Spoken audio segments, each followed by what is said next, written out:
Yo, what's up, guys? It's Shogun X, and this is Oh, yeah, it's me, dude. okay. And today we got the one and only Mass Man here. Yeah, what's up, what's up? Thank you for having me. Okay, so today we're basically gonna be discussing the current state of Berserk. So, Mass Man, how do you feel about like Berserk right now? Like, Uh, regarding like the last chapters, last couple.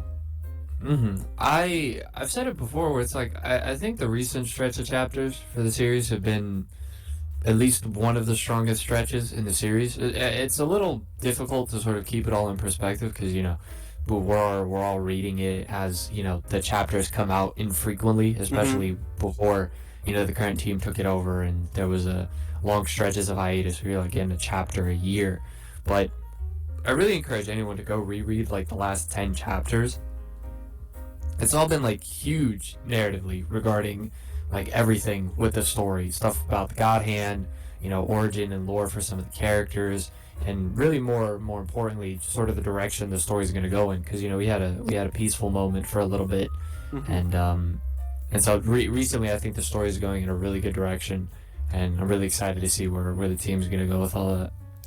Well, my thoughts for the couple of like recent Berserk chapters were like based off Guts specifically. Like, it's so weird like seeing him like in such a like depressed state.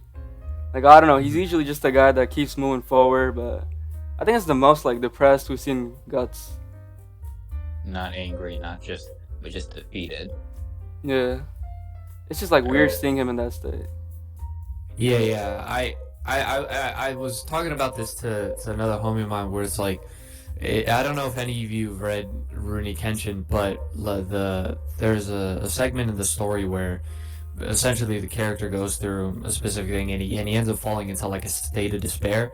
And I Mm-hmm. personally found that to be like my favorite moment for the character, see him overcoming you know what's like the ultimate form of just sadness and hopelessness. And like you said, like with Guts, that's not a character we're used to seeing in that sort of state. We're used Mm-hmm. to seeing him angry and power through things. But we have had moments where Guts has sadness and he wonders whether or not what he's doing is going to be worth it and what he's going to do after it. And so for Guts to have the one thing he's always relied on, his sword, fail him, it's I think it's only adding even more to his character. Exploring this sort of sentiment, which is says a lot considering the fact that I think Guts is probably one of the more complex characters I've ever seen personally. I mean, yeah, that's just what makes him human, and like that like makes him stand out over like the other cliche protagonists. Well, dude, don't go yeah, ahead. yeah, I think like the Fantasia arc. I guess this ends it on a good note, kind of, because I'm not gonna. I don't want to be one of those be like, oh, I did not like modern Berserk at all because it's not as dark. But I won't lie, like I do kind of miss some of the darker stuff, like the darker stuff where it's kind of more memorable moments. I'm not like the moments in what was it, War of the Vulcan? What was that arc called after Conviction? Oh, Uh, Millennium Falcon. Yeah, Millennium Falcon. Yeah, yeah, yeah. that aged out they were definitely like not as good to me. Like they definitely have their moments though. Mm-hmm.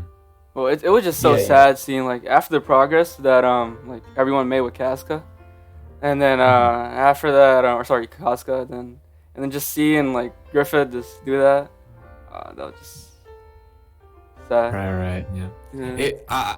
I will say I think like the part of it that's a little funny looking in retrospect is I remember a lot of people were complaining that Berserk didn't feel the same Mhm. and all that with the direction Mira was taking it as well on the boat, and the story was for a moment trending in a happier direction, right? Uh-huh. Which was a little weird because it's like, what, did you not want the story to progress? But then people started complaining when the new team took over and all that. And I don't The know, I art just style. think that yeah, no, more so also like the story because it's not Mira, which it's like I Mhm. understand the sentiment, but now I feel like people were partially complaining to complain, but I think I think it should have been obvious, like, oh yeah, this seems like a more relaxed and happy moment. Like this Yeah. was not gonna last forever. This was not. Yeah, because And it me and got Will and dark Ryan were real talking quick. about that a lot. Right, exactly. Yeah, it's like, listen, bro, Griffith is gonna do something. Something is gonna happen. Like, if Guts is not gonna bring the fight to Griffith, Griffith's gonna bring the fight to him, and that's pretty much exactly what happened. I think what I'm really excited to, because I know we're talking about like the recent stuff that's happening, Mhm. but I'm also really excited to see like obviously what's gonna happen next specifically with Casca. I mean, don't get me wrong. I want to see how Guts recovers from all this and which characters are going to play, a major role in helping him get out of this slump. But I'm really excited to finally see okay, what is Casca going to do? How are they going to handle this? So. Yeah. Well, I think this just wraps it up. Well, dude, you got any finishing thoughts? Wait, what do you guys know any theories? What does Griffith actually want with Casca? Why would he even bother with Guts? I thought he just didn't care about Guts at all, honestly.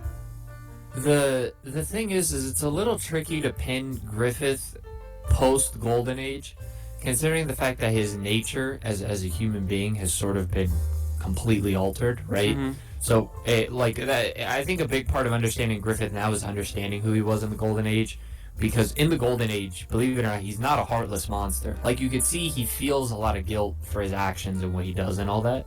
But afterwards, when he becomes Femto, he loses those human emotions, the guilt, the feeling of attachment. It all fades away. However, because I imagine you're aware that the fetus, right, the demon baby and Griffith are fused. So therefore, that demon baby has some sort of emotional attachment to. Ironically, Griffith is technically Guts and Casca's child. Technically, so that it's sort of this weird relationship in that sense, where I think Griffith kind of needs them in a way, even though he probably doesn't want to. And you could also go down the route that he's just trying to spite Guts even more, really rub it in and take control over everything. Because remember the dream he had where it was him and Casca were together and Guts was the little kid, where it's sort of I don't know, Griffith is really weird to sort of pin in that. Honestly, I'd have to script this out to really get my thoughts in order. But more Griffith. Yeah. Well, we hope you guys liked this video, and make sure to like and subscribe. Well, once again, thanks for Maxman for coming on.